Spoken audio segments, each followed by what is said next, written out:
Dear students in Tilburg University or audience on internet, welcome to this lecture of Globalization and Housing Risks of Chinese Young People.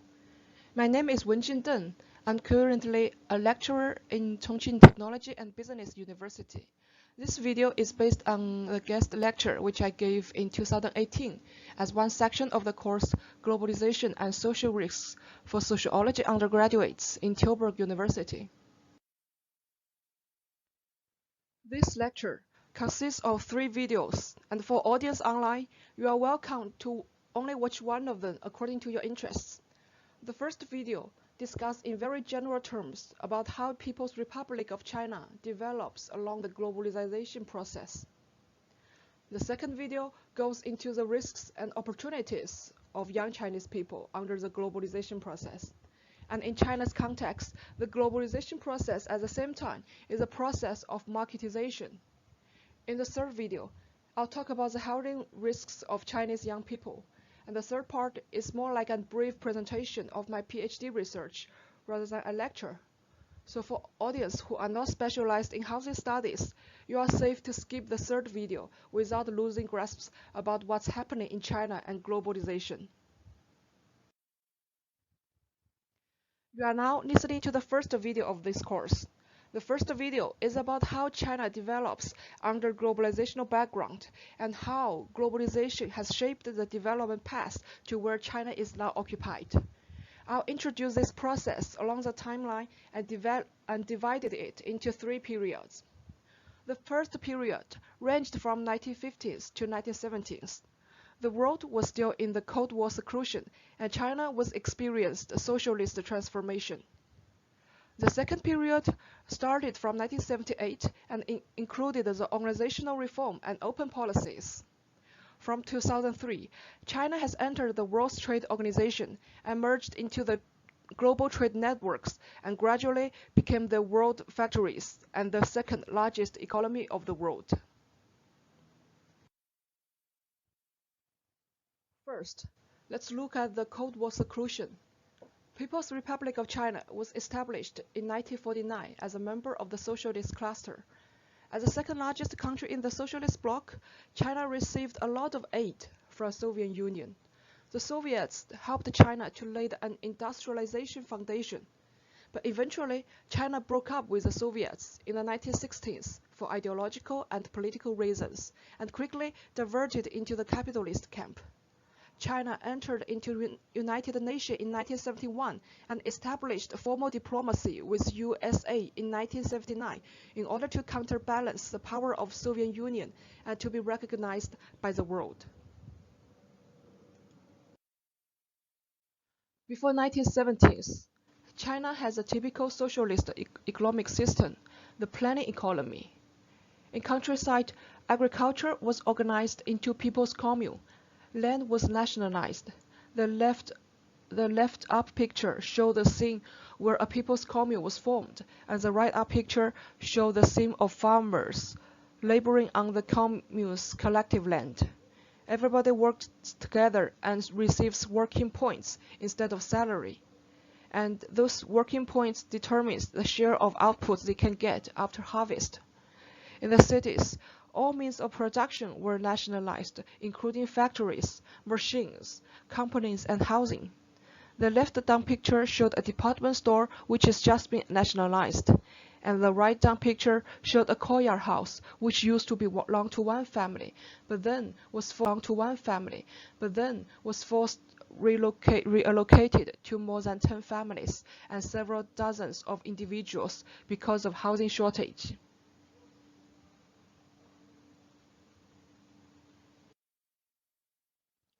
The production and efficiency of planning economy does not work very well, and China was still in backwardness and poverty.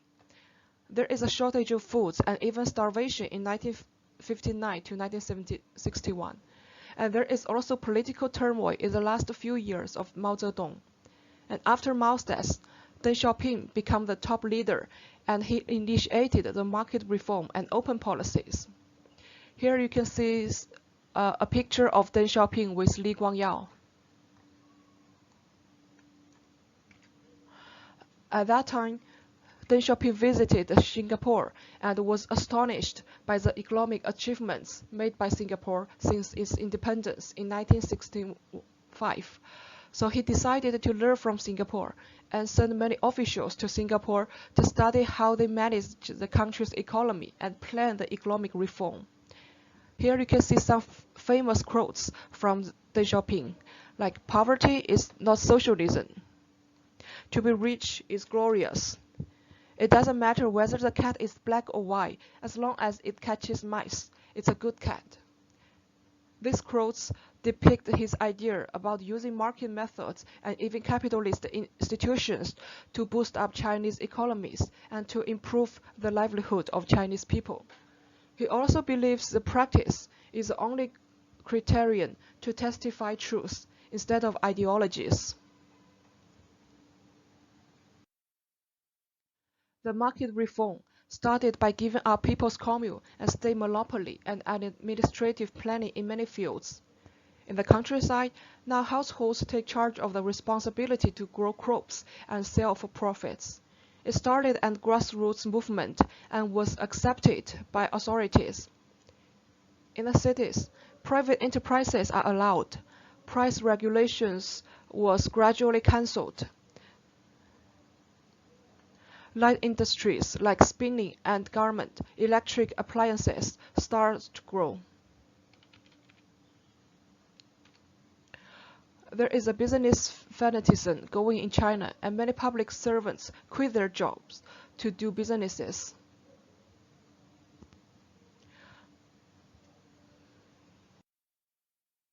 Besides market reform, China also opened its gate to foreign companies and foreign commercials.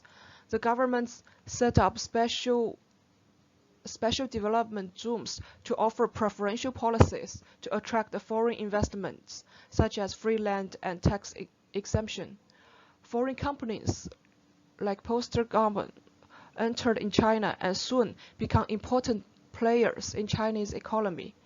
Stock exchanges were also established in Shenzhen and Shanghai to finance businesses.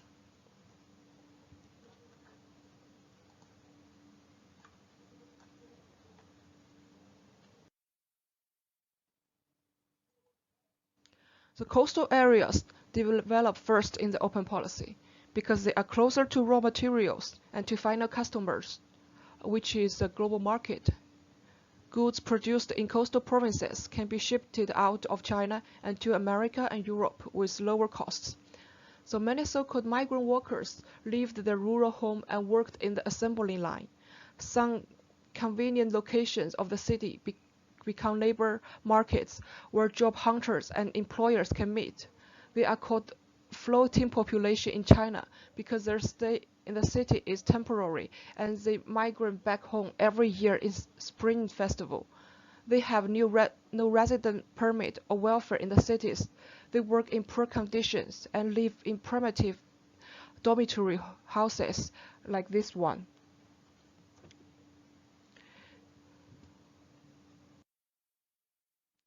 In the later stage of open policy, higher-end industries also grows in China, like finance, design, information technology, consultation, and researches.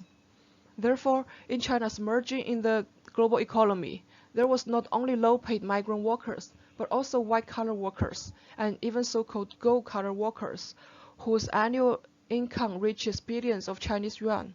A large group of middle class arose in China.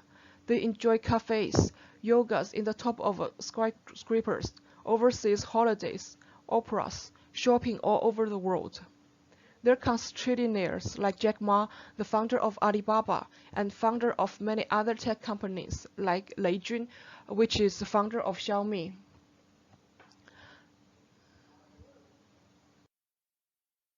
A significant result of China joining in the global exchange is urbanization. The urban population rate speeds up after late 1970s and reached 58% in 2017. That accounts for 803 billion people. Total constructed land accounts for 56,000 square kilometers, Some estimation says it's enough to house 77% of Chinese population to live in the cities. The average living space for Chinese people increased from 3.4 square meters per person in 1978 to 14 square meters per person in 2017. Chinese people used to live in bungalows of 2 or 3 floors apartments, but now the majority lives in high-rising buildings like this one with several bedrooms and a full-function kitchen and toilet.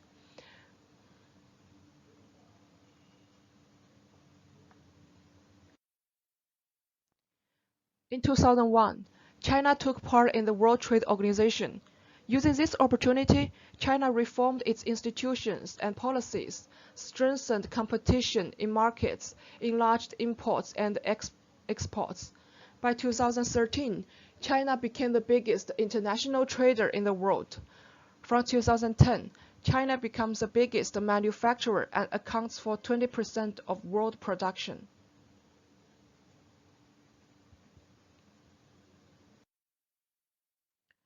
China produced the biggest share of revenues for many international companies, and many companies started from China also become international giants. In 2019, 129 Chinese companies were listed in the top 500 companies in the world by Food magazine, and that's for the first time the number of Chinese firms exceed American firms. From 2008, China exceeded Japan and becomes the second largest economy. By 2017, China's economy accounted for 15% of the global economy. Average wage rose sixfold between 1978 and 2005. Absolute poverty declined from 41% of the population to 5% of the population from 1978 to 2001. A problem for Chinese economy was the unbalanced structure. China's rapid growth was driven by fixed asset investment and exports. This is partly man-made as Chinese governments provided preferential policies and subsidies for fixed asset investment and exports. The role of consumer sector in economic contribution was small and kept declining in most of the time. The total income of salaried workers was below 15% of GDP and was much lower than the level of USA and OECD average. The result was that the soundness of Chinese economy relied on the global consumption market. And that's why when the crisis in 2008 broke up in USA, Chinese economy slowed down and it can hardly recover unless global economy recovered. In order to cope with that, central government announced a series of plans to enlarge investments for 4 trillion Chinese yuan by 2010. These investments included investments in high-speed railways and real estate, consumption subsidies to household appliances in countryside. So you can see from these two graphs that there was a turning back from 2010. That's all for the first part, and now you can watch this video again if something is not clear to you. Or you can go to another video for the second part, the risks of the post-18 generation. And that's the young people who were born after 1918 and before 1989. Hope to see you in